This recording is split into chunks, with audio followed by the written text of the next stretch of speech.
오늘 하나님께서 우리에게 주신 말씀은 다니엘서 2장 14절에서 24절입니다.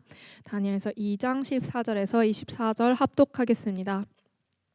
그때의 왕의 근위대장 아리옥이 바벨론 지혜자들을 죽이러 나아가매 다니엘이 명철하고 슬기로운 말로 왕의 근위대장 아리옥에게 물어 이르되 왕의 명령이 어찌 그리 급하냐 하니 아리옥이 그 일을 다니엘에게 알림해 다니엘이 들어가서 왕께 구하기를 시간을 주시면 왕에게 그 해석을 알려드리이다 하니라.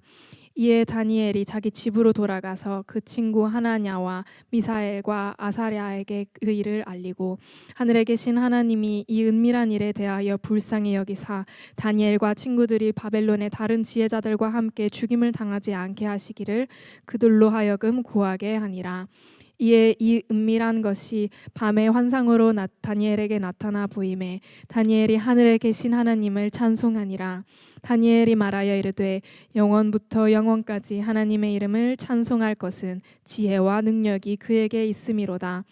그는 그 때와 계절을 바꾸시며 왕들을 패하시고 왕들을 세우시며 지혜자들에게 지혜를 주시고 총명한 자에게 지식을 주는도다. 그는 깊고 은밀한 일을 나타내시고 어두운 데에 있는 것을 아시며 또 빛이 그와 함께 있도다. 나의 조상들의 하나님이여 주께서 이제 내게 지혜와 능력을 주시고 우리가 주께 구한 것을 내게 알게 하셨사오니 내가 주께 감사하고 주를 찬양하나이다. 곧 주께서 왕의 그 일을 내게 보이셨나이다 하니라. 이에 다니엘은 왕이 바빌론 지혜자들을 죽이라 명령한 아리옥에게로 가서 그에게 이같이 이르되 바벨론 지혜자들을 죽이지 말고 나를 왕 앞으로 인도하라. 그리하면 내가 그 해석을 왕께 알려드리리라 하니 아멘. 아멘. 오늘은 지난주에 이어서 다니엘서 2장 14절 말씀을 함께 묵상해 보겠습니다. 우리는 우리 삶에 있어서 제일 중요한 것이 능력이라고 생각을 해요. 그래서 내가 능력을 갖춰야 되겠다. 특히 여러분들은 이제 정규 교육을 끝마치고 인생의 어떤 직업을 찾고 또 인생의 방향을 정하려고 하는 그런 중요한 시기에 있으니까 나는 이제 어떤 능력을 갖춰야 될까? 세상이 나를 필요로 하는 그런 사람이 되어야 되겠다. 여러분 그렇게 생각하죠. 그래서 한국에서는 소위 말해서 스펙이라고 하는 걸 이제 쌓죠. 뭐 자격증도 따고 세상에서 그래도 인정받을 만한 어떤 타이틀 같은 것들을 가지려고 노력을 합니다. 그런데 진정한 능력이 무엇인가 이렇게 생각해 보면 진정한 능력이란 우리의 마음의 태도가 어떠한가 이게 진정한 능력이라고 생각이 돼요.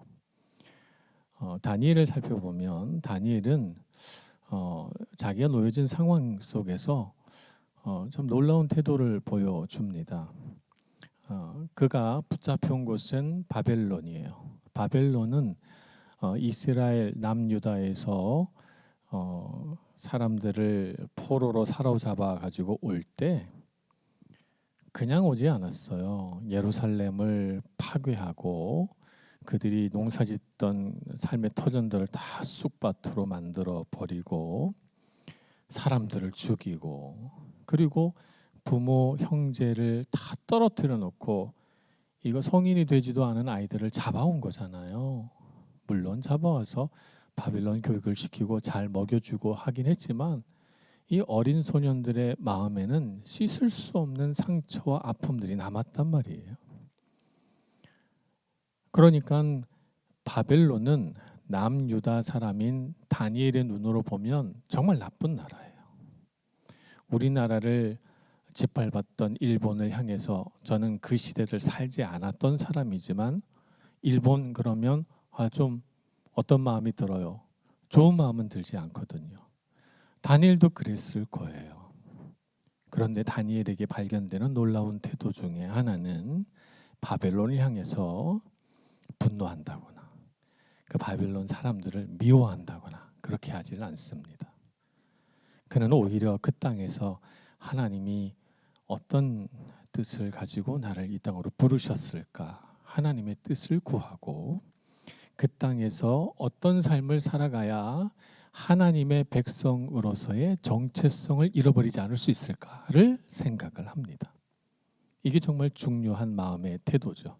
많은 사람들이 자기 삶에 다가온 불의한 일들, 정말 나쁜 상황들을 바라보면서 남을 탓하거나 원망하거나 미워하거나 분노해요.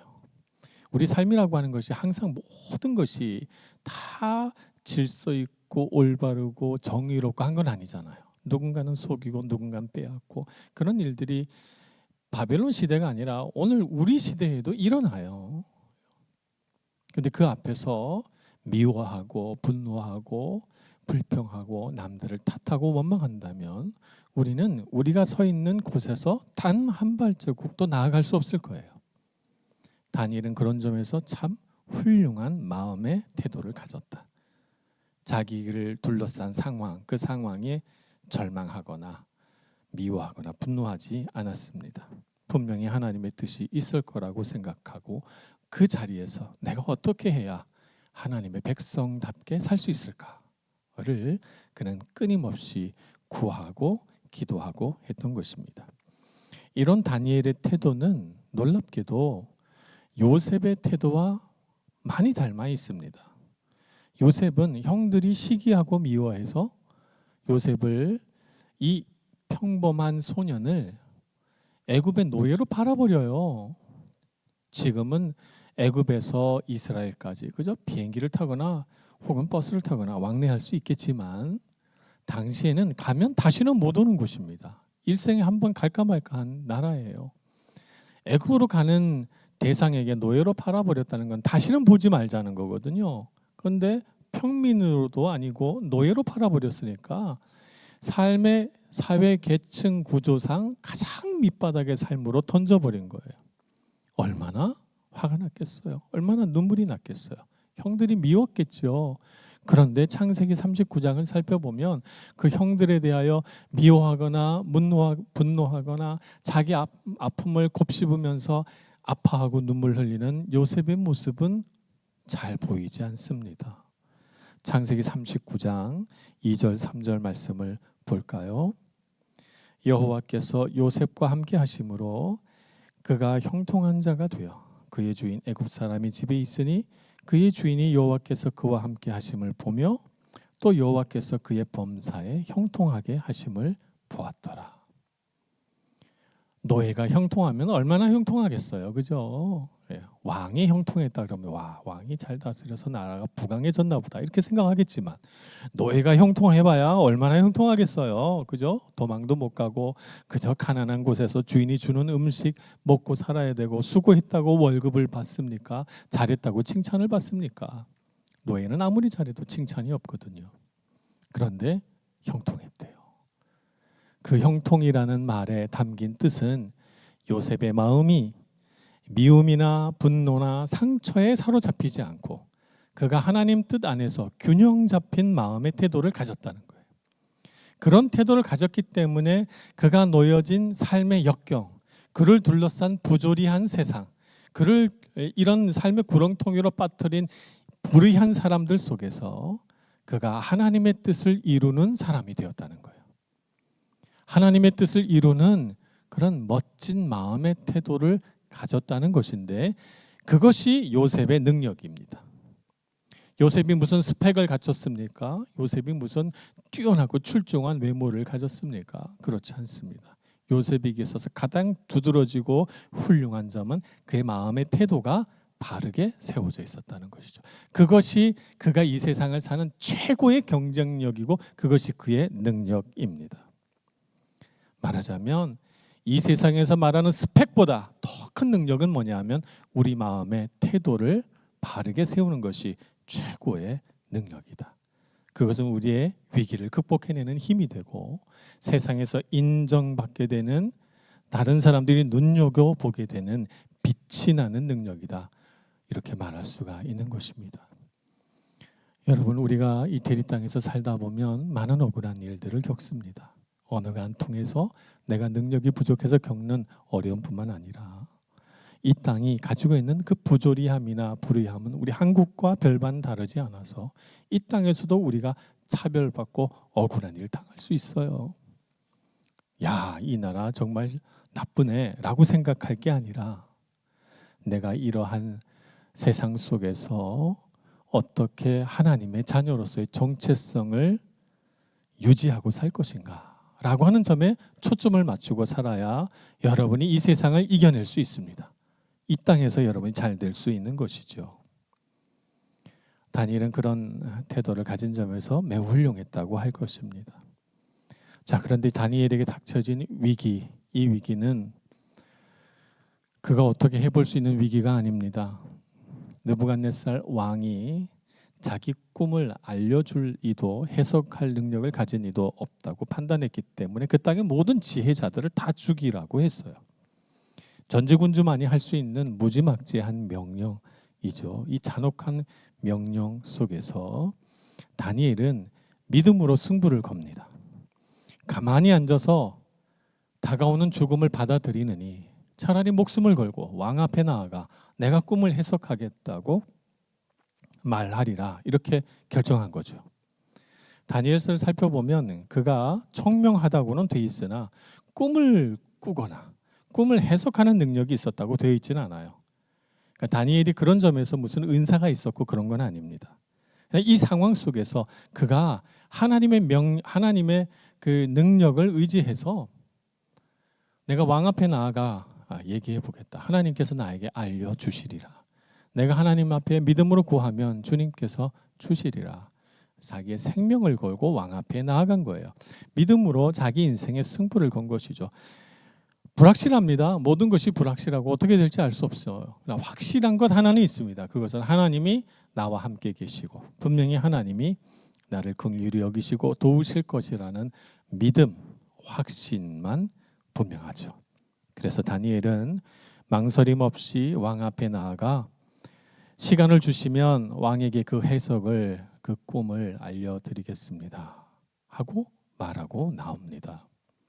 자기가 알 것도 아니고 하나님이 알려주신 것도 아닌데 말입니다. 믿음으로 도전한 거죠. 우리의 삶에도 그런 위기 상황이 올 수 있습니다. 위기 상황이 왔을 때 우리도 믿음으로 승부를 걸어야 돼요.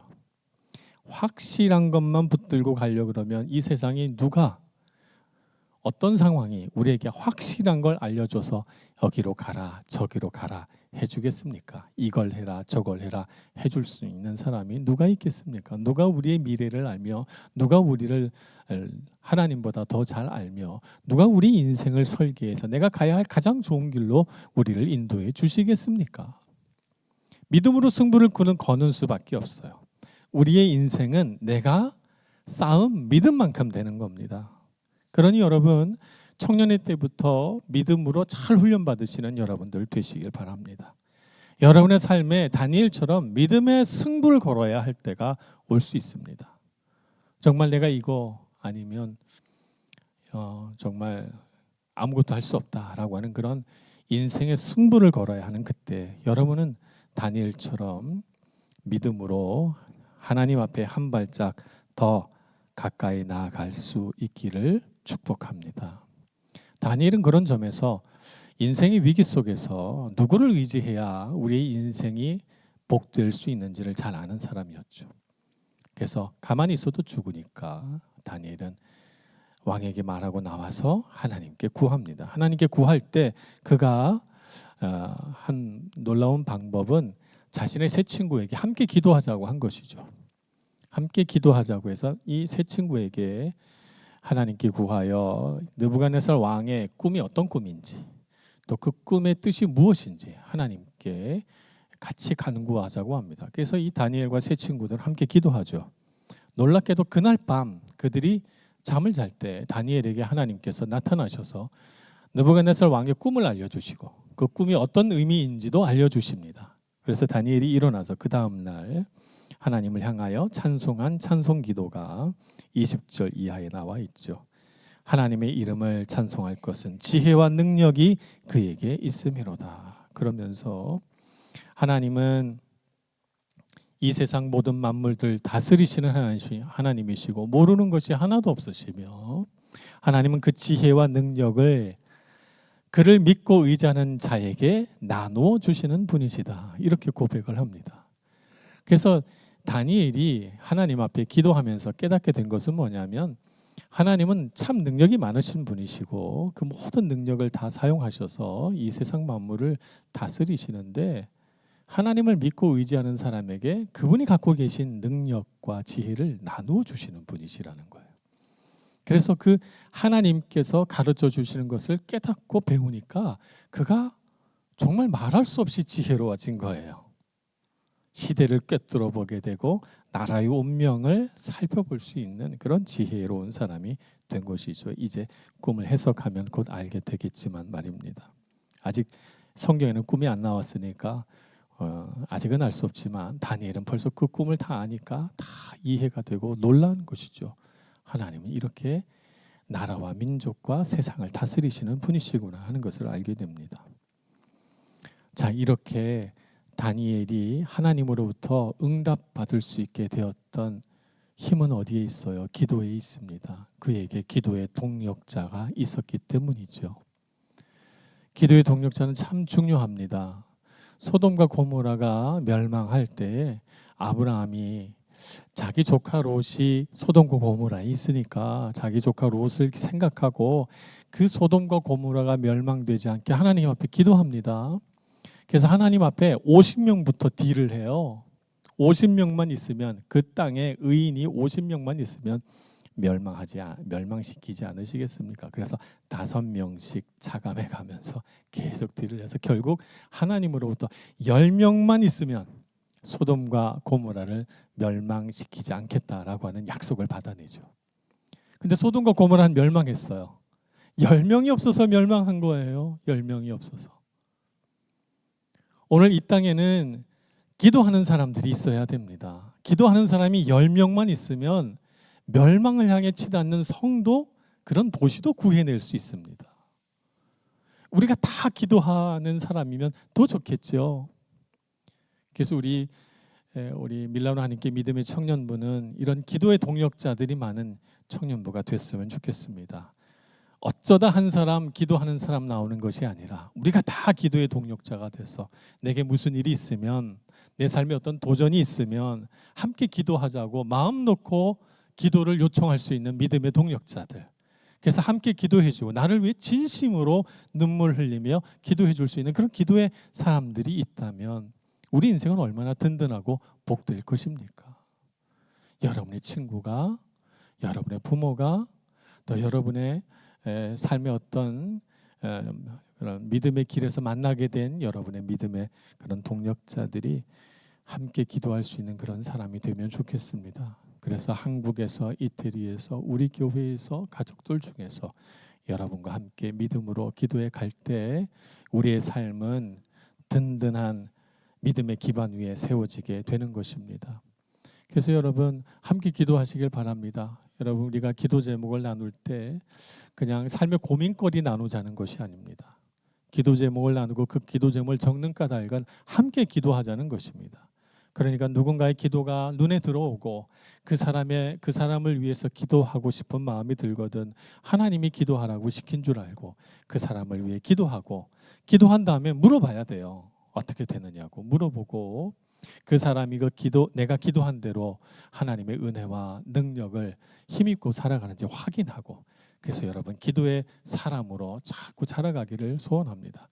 그래서 우리가 함께 기도해야 우리가 이 땅을 살아가지요. 광야 같은 세상 속에 믿음의 동력자가 있어야 우리가 소망이 있고 힘이 됩니다. 우리 믿음의 청년 공동체 여러분 모두가 함께 기도해가며 다니엘이 겪었던 것과 같은 인생의 위기 앞에서 즐겁게 소망 있게 기도 요청을 할 수 있는 좋은 믿음의 동력자가 되어 주시길 축복합니다. 기도하겠습니다. 자비하신 하나님, 다니엘이 겪고 있는 위기 상황을 우리들이 봅니다. 우리가 겪고 있는 삶의 위기보다 훨씬 더 위태롭고 불안하고 불확실한 미래 속에서 고통받고 있을 때 주님께서 다가오셔서 다니엘에게 믿음의 기도를 드릴 수 있도록 그를 일으켜 세우시고 그로 하여금 함께 기도할 수 있는 믿음의 동력자들을 주신 것을 봅니다. 하나님 우리에게도 주시옵소서. 우리에게도 믿음의 동력자를 주시고 함께 믿음으로 어깨 동무하며 위기를 극복해내고 우리를 둘러싼 견고한 진을 파하고 하나님의 능력과 그 지혜를 자랑할 수 있는 우리 믿음의 동력자, 믿음의 공동체 되게 해 주옵소서. 예수님의 이름으로 기도합니다. 아멘.